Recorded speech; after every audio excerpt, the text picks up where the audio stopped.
নমস্কার বন্ধুরা, জয়াস কিচেনে আমার সকল বন্ধুদের জানাই অনেক অনেক ভালোবাসা আর স্বাগত। আজকের আমি আবার চলে এসেছি একটা দারুণ স্বাদের রেসিপি নিয়ে। সম্পূর্ণ নিরামিষ বানাবো এঁচোড়ের ডালনা।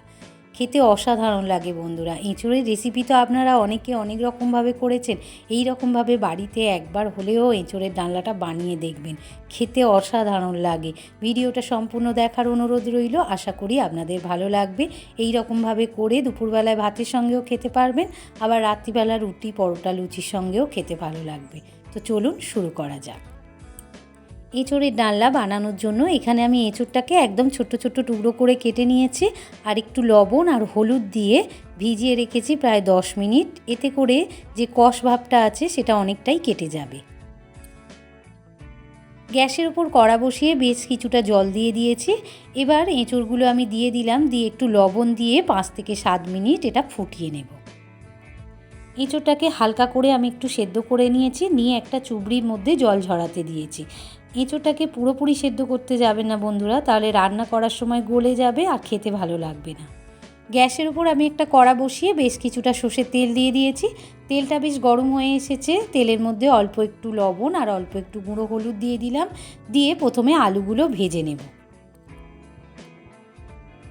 এখানে বড় সাইজের দুটো আলু আমি এরকম টুকরো টুকরো করে কেটে নিয়েছি, একটু বড় বড় ডুমো ডুমো করে কেটে নিয়েছি। আলুগুলো এবার লাল লাল করে ভেজে নেব। আলুগুলো বেশ লাল লাল করে ভাজা হয়ে গিয়েছে। এবারে আমি আলুগুলোকে তুলে একটা পাত্রে নামিয়ে নেব।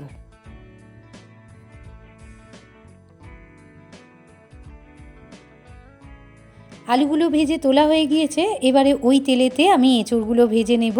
তো বন্ধুরা, এই রকমভাবে এঁচোড়টা একটু ভাজাভাজি করে রান্নাটা যদি করা যায়, তাহলে রান্নার টেস্টটা আরও ভালো হয়।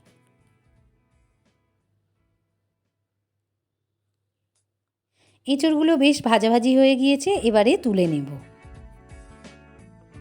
ওই তেলের মধ্যেই দিয়ে দিলাম একটা তেজপাতা, আর দিয়ে দেব গোটা গরম মশলা অল্প একটু, আর দিয়ে দিলাম ছোট চামচের হাফ চামচ গোটা জিরে।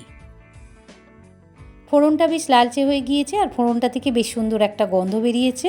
এবারে একটা বড় সাইজের টমেটো আমি তেলের মধ্যে দিয়ে দিলাম, দিয়ে ভালো করে নাড়াচাড়া করে একটু ভাজাভাজি করে নেব।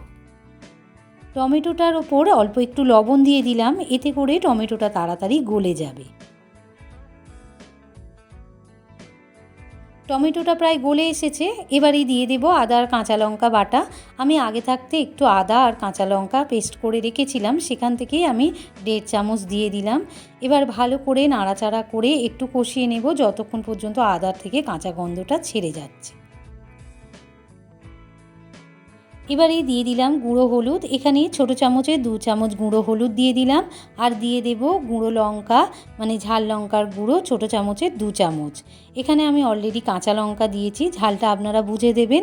দিয়ে দেব কাশ্মীরি গুঁড়ো লঙ্কা বড় চামচের 1 চামচ, এতে করে কালারটা ভালো আসবে। এবারে দিয়ে দিলাম স্বাদ মতো লবণ।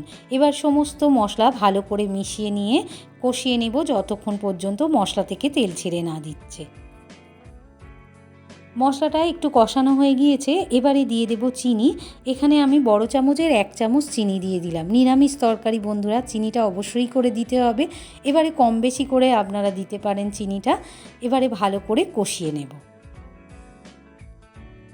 মশলাটা ভালো করে কষানো হয়ে গিয়েছে, আর মশলা থেকে বেশ তেলও ছেড়ে দিয়েছে। এবারে দিয়ে দেব ভেজে রাখা আলু আর এঁচোড়গুলো। এঁচোড় আর আলুটা ভালো করে মশলার সঙ্গে মিশিয়ে নিয়ে আরও 3 থেকে 4 মিনিট কষিয়ে নেব। মশলার সঙ্গে এঁচোড় আর আলুটাকে ভালো করে কষিয়ে নিয়েছি। এবারে দিয়ে দিলাম জল। এখানে একটু উষ্ণ গরম জল আমি আগে থাকতে করে রেখেছিলাম, পরিমাণ মতো দিয়ে দিলাম।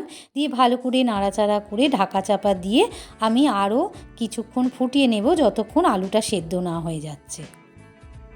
পরিমাণ মতো জল দিয়ে 5 মিনিট আমি ফুটিয়ে নিয়েছি। একদম সেদ্ধ হয়ে গিয়েছে, আলুও সেদ্ধ হয়ে গিয়েছে, আর এঁচোড়গুলোও ভালো করে সেদ্ধ হয়ে গিয়েছে।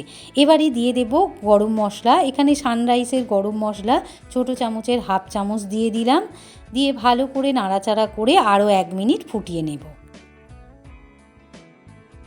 গরম মশলাটা দিয়ে 1 মিনিট আমি ফুটিয়ে নিয়েছি। আমার একদম রেডি হয়ে গিয়েছে। দেখুন বন্ধুরা কত সুন্দর দেখতে হয়েছে, আর খেতেও দুর্দান্ত হয়েছিল। আপনারা বাড়িতে একবার হলেও এইরকমভাবে এঁচোড়ের ডালনাটা বানিয়ে খাবেন, খেতে খুব ভালো লাগবে। রেসিপিটা যদি ভালো লেগে থাকে তাহলে আমার চ্যানেলটিকে লাইক আর বেশি বেশি করে শেয়ার করে দেবেন। আর আমার চ্যানেলে নতুন বন্ধু হয়ে থাকলে প্লিজ চ্যানেলটিকে সাবস্ক্রাইব করে পাশে থাকা বেল আইকনটি প্রেস করে দেবেন। আর কমেন্টে জানাতে ভুলবেন না যেন আপনাদের কেমন লাগলো। আপনারা সবাই ভালো থাকুন, সুস্থ থাকুন। আবার দেখা হবে অন্য কোনো একটা রেসিপি নিয়ে। আজ এই পর্যন্ত, ধন্যবাদ।